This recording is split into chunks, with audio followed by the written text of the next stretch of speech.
प्रथम पत्रमा चाहिँ कुनै कुनै टपिकहरू धेरै लामा छन् र पढ्नुपर्ने विषयवस्तुहरू धेरै भएको कारणले गर्दाखेरि हजुरलाई कहाँबाट पढ्ने के पढ्ने छटपट्टि भइरहेको छ भने चाहिँ त्यसको लागि चाहिँ मैले सल्युसन लिएर आएको छु।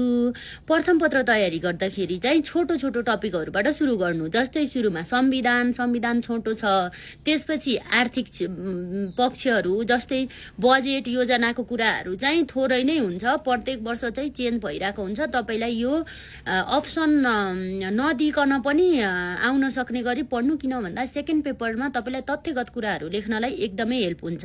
त्यसपछि हजुरले खरिदारको तयारी गर्दै हुनुहुन्छ भने ब्रह्माण्डको कुराहरू पढ्नुहोस्, नर्मल्ली अरू टपिकहरू भन्दा त छोटो नै मानिन्छ।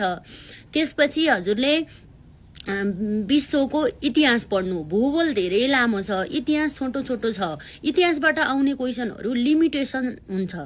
त्यसपछि त हजुरहरूले पढ्नु दिगो विकास पनि हजुरलाई हेर्दा लामो भए पनि त्यहाँ एकदम इम्पोर्टेन्ट सेक्टरहरू छ, कुनै कुनै टपिकहरू जसबाट धेरै जसो क्वेसन दरिएको हुन्छ र फिक्स जस्तै हुन्छ। जस्तै रामसार सन्धिहरू, त्यसपछि वातावरण सम्बन्धी पुरस्कारहरू, यिनी चाहिँ अलि बढी इम्पोर्टेन्ट हुन्छन्। त्यो दिगो विकास पनि लगभग छोटो नै मानिन्छ।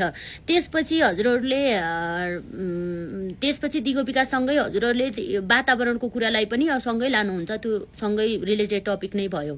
त्यसपछि हजुरले अन्तर्राष्ट्रिय सङ्घ संस्थामा चाहिँ युएनओ, अनि फेरि सार्क, अनि मिस्टेकहरू चाहिँ पढेर बल्ल भूगोलको कुरा चाहिँ अलि पछि पढ्दा पनि हुन्छ। किन भन्दा भूगोल धेरै लामो, नेपालको इतिहास पनि धेरै लामो, अनि क्वेसन चाहिँ कमै आउने। अब नर्मली पढ्नुपर्ने चाहिँ धेरै हुने भएर मैले जे भनेको छु, हजुरलाई हिमतावत भएको, हतोत्साहित हुनुभएको छ, आत्तिनु भएको छ भने मैले भनेको टपिक अनुसार सुरु गर्दाखेरि तपाईँलाई जाने जस्तो पनि हुन्छ, धेरै कुरा थाहा पनि हुन्छ, कन्फिडेन्ट पनि बढ्छ। बानी परेपछि लामो टपिकहरू पढ्नु। धन्यवाद।